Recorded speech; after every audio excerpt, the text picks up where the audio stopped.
Hey warriors, it's iihwarriorjay here. Welcome back to my channel. So today's video is going to be a real talk video. So I'm also going to be doing my hair at the same time.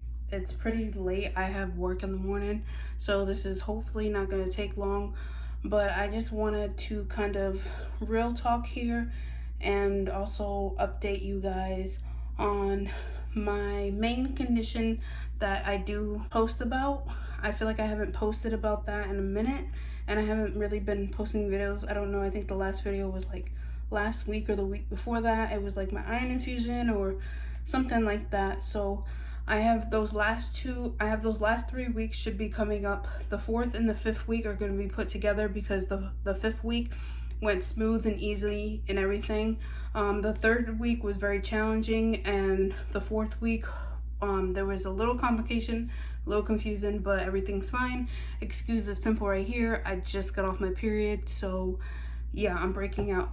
But anyways, the main illness that I deal with, it is called Idiopathic intracranial hypertension, or as other people call it, pseudotumor cerebri.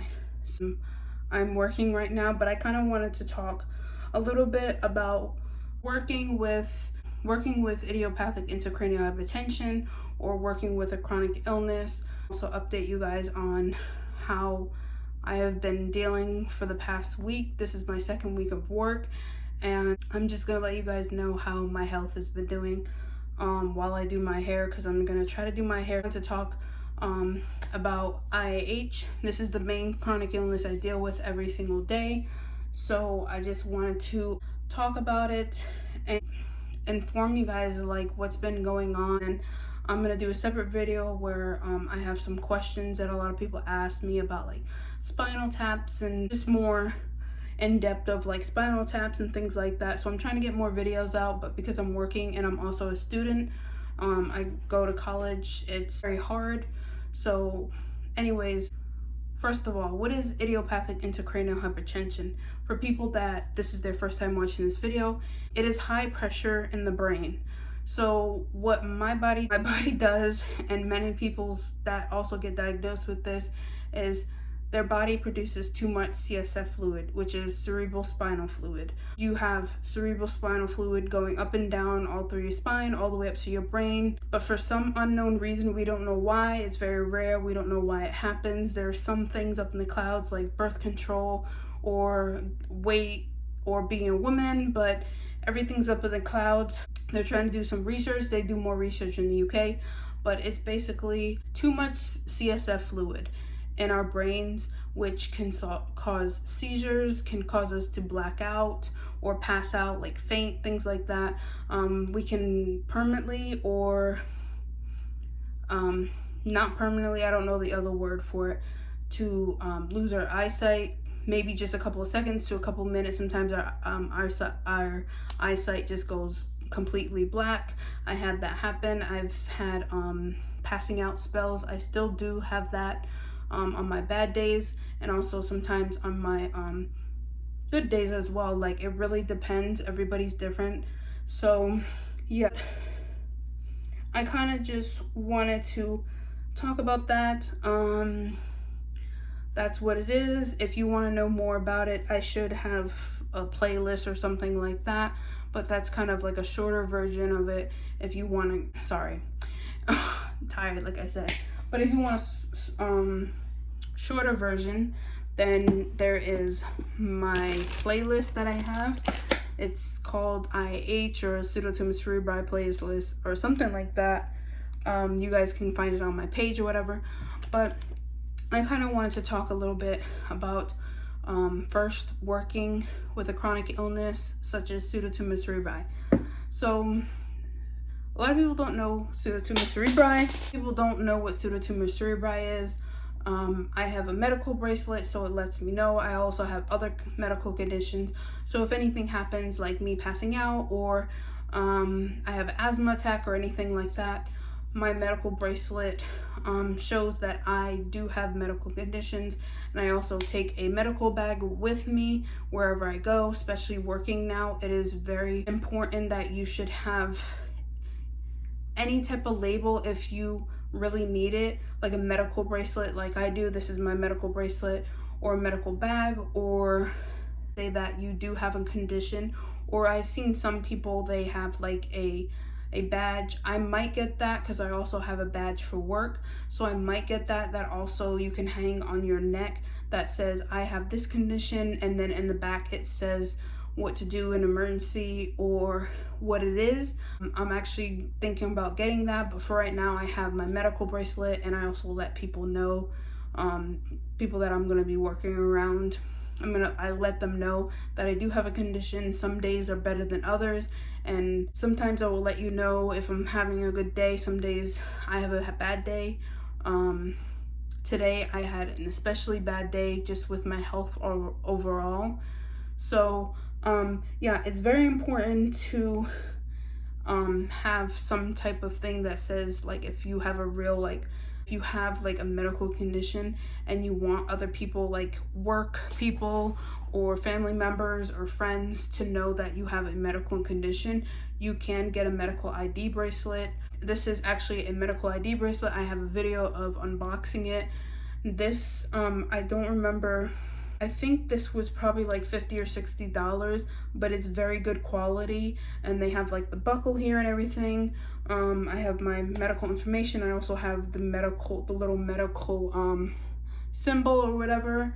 I'm thinking about getting another one to put on the other side because I only have one and it's plain. So I'm thinking about getting another one, another medical thing, which is like $5, and then they give you bands for free, and I also have coupons and stuff like that. So if you have a medical bracelet, I also have a medical bag. Let me get that. So because I work basically in an office where I can't have my cell phone or my bag with me, it stays in the locker.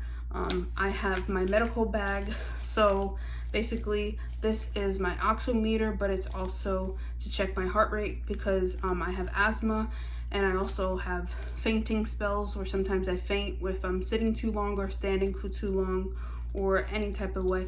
So I always check my oxygen, and I always check my heart rate just in case, because you never know.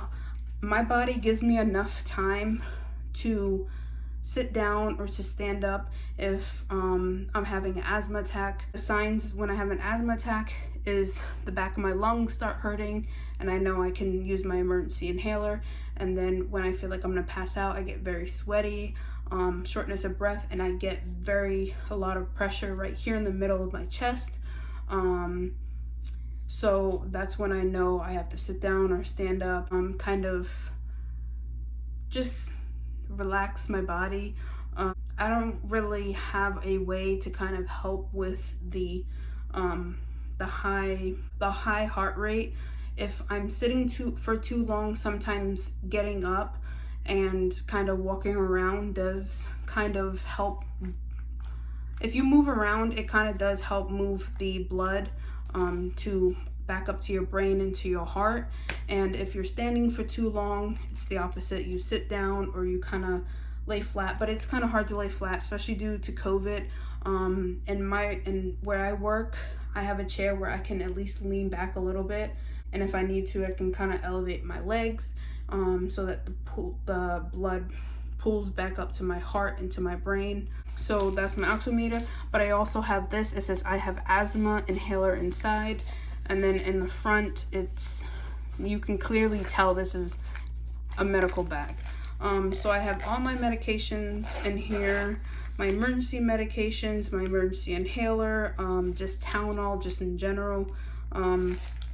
So having a medical bag and also a medical identification if your health is very serious like mine. When I go out places, I forgot I'm gonna have to do my hair. When I go out places, like right now I'm working, so I'm gonna be out for long periods of time from home, because home is your safety place. Obviously you have your whoever's taking care of you at the time, whoever's taking care of you. My mom takes care of me when I can't do things on my own. She knows a lot about my conditions and stuff like that, but it's good to have somebody there. But also inform your coworkers, also inform I guess like the higher up, like your general managers or HR or whoever that you are working for. Make sure you also inform them too that you have medical conditions. You don't have to tell your whole life story. You can just briefly tell them, I have a medical condition. Here is my medical bag. I need this with me constantly. I also have a medical bracelet, so if anything happens, you can have your emergency contact. I have emergency contact on my phone. I have emergency contact in the bag, and I also have emergency contact on whoever your emergency contact is. I have it plastered everywhere, even in my own wallet, like my wallet that I have my license in and stuff. I even have it in my wallet. So it's good to have all of that, especially when you're working. I tell people when I pass out, I usually come back within a couple of seconds or up to a minute. It really depends on how I'm feeling that day.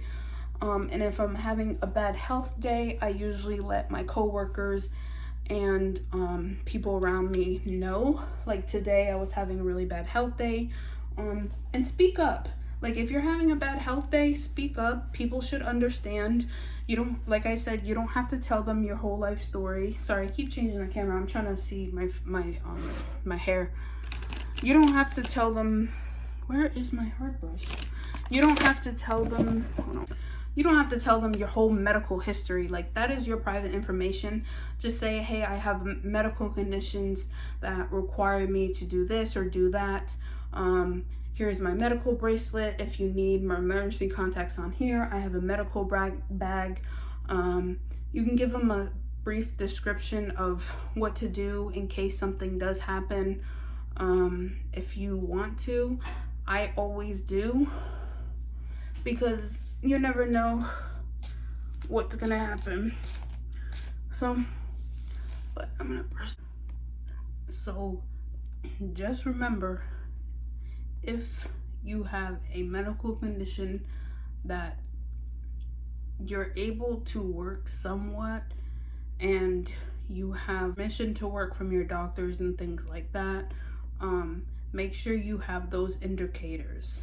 Remember, some type of identification, like a medical bracelet or a badge or something, a medical bag if you need it, and then also inform your supervisors or your employees that you need certain accommodations, or if you can work from home, then you can have that, but make sure that you have those things working, and also having a medical condition. Because when I first got diagnosed with IH, I couldn't work. I stopped going to school for about 3 years because I was very sick. I was trying to figure out what I wanted to do. I was at doctor's appointments like every month or two, trying to switch medications and seeing the right doctors, and it was just chaotic. The last 3 years, my body was trying to figure out what it was trying to do for itself. And then as I got older, I realized that I realized that my life should not and will not stop because I get a diagnosis.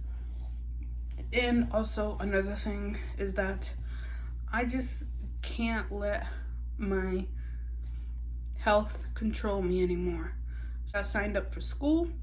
I do it online, so and I go at my own pace, so that's a good thing. And then I started working, and they worked around my schedule and my accommodations for my health. About 99% of the time, they will work around your accommodations and your health conditions, and if they don't, it is a discrimination against somebody with a disability. So for a while, when I first started working, and I was like, oh, you know, they're gonna fire me because I'm not able to do a certain job, or I'm not able to do it correctly, or I have to take a little bit longer to do it, or I would have breaks, or I'd have to go home, or I would have doctor's appointments, just things like that. But your job should and will work with you, whatever it is. And if they don't, remember, it's discrimination, and you can sue them, because people like us with disabilities, we can't control it, you know. Life happens, health happens, and we can't control what our body does. Some days, you guys know, some days we wake up and we're feeling good, and then a couple hours later, just we get a flare up, or anything happens. Life happens, health happens as well. And always remember, your health comes way before any type of job. That's pretty much it for the job situation with working and having chronic illness, especially with IIH. I know IIH is very tricky. Some days are better than others. Like today, I had a really bad day. I have had a headache since Friday. Haven't been feeling good over the weekend. Been feeling sick. It's just sometimes you feel good one week, and then all of a sudden you just don't feel good. My health does get in the way, and some things you can't do, and that's totally fine. Find your limit and find what you can do at a certain time or a certain day, things like that. Working around and getting accommodations, that's the biggest thing. Getting accommodations for work. Like I said, I could not work or go to school for 3 years because when I first got diagnosed, it was just this way, that way, doctor's appointments, different medications, not feeling good, ups and downs, flare-ups. Some days I couldn't get out of bed. Some days it was just crazy. But you just have to find a medium. You have to get out of that dark place. You have to live your life, even though you do get diagnosed with something that is chronic, that's lifelong. You just have to get up and keep moving. Like, that's the best advice. Like, always keep fighting, you know. But now you know your body, and you know how much you can and can't do.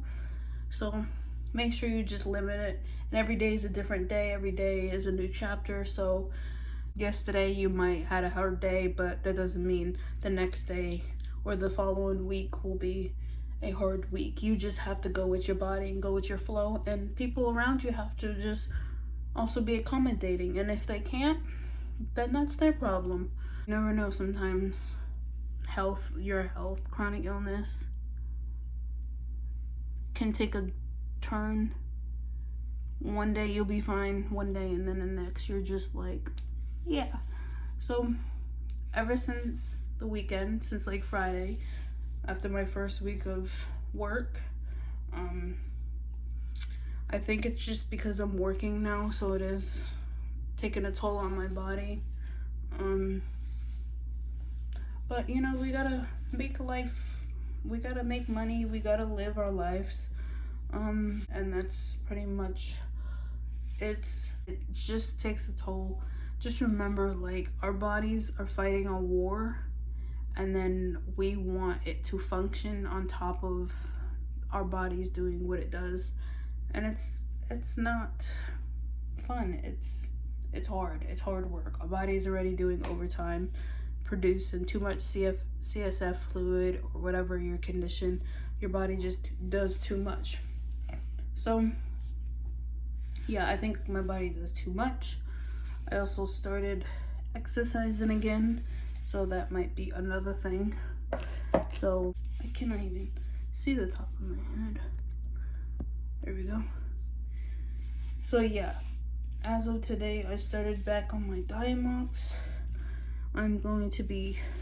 I usually just only take my Diamox unless it's like necessary, and it is necessary.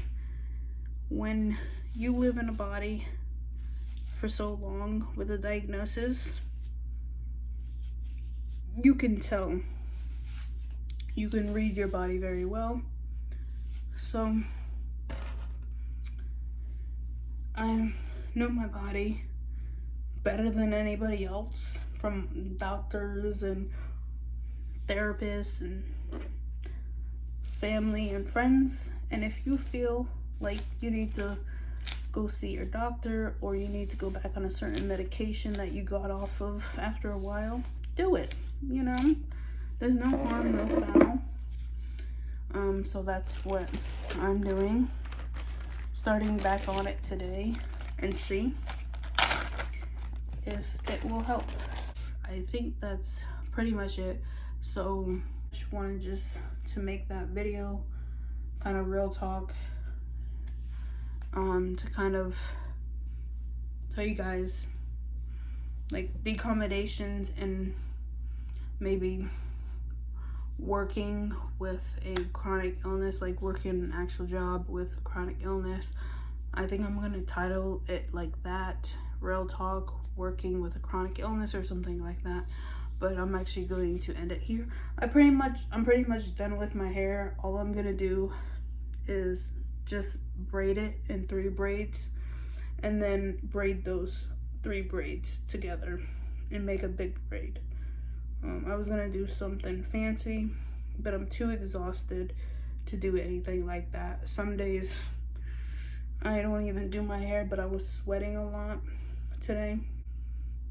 It's just, life happens. You gotta be an adult, right? But that's pretty much it. So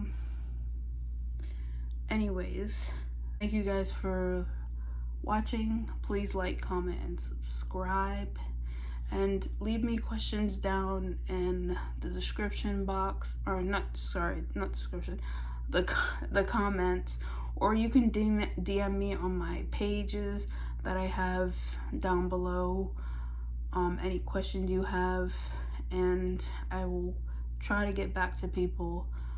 Busy schedule now at work, and I also am in school, and then I also deal with life in general. So I'm trying to get back to people. I've seen some people messaging me about questions, or introducing themselves, things like that, and I love them. So the more we communicate, the more we can open up about IH and bringing more awareness to this illness, because it does affect a lot of people. People are in the shadows that don't like talking about it, but I want to bring awareness to it. That's the whole point of my channel. So anyways, thank you again for watching. Like I always say at the end of my videos, thank you for watching. Please comment, and always keep fighting, and you know your body better than anybody else. So please, please, please listen to it. Thank you guys again. Bye. Love you.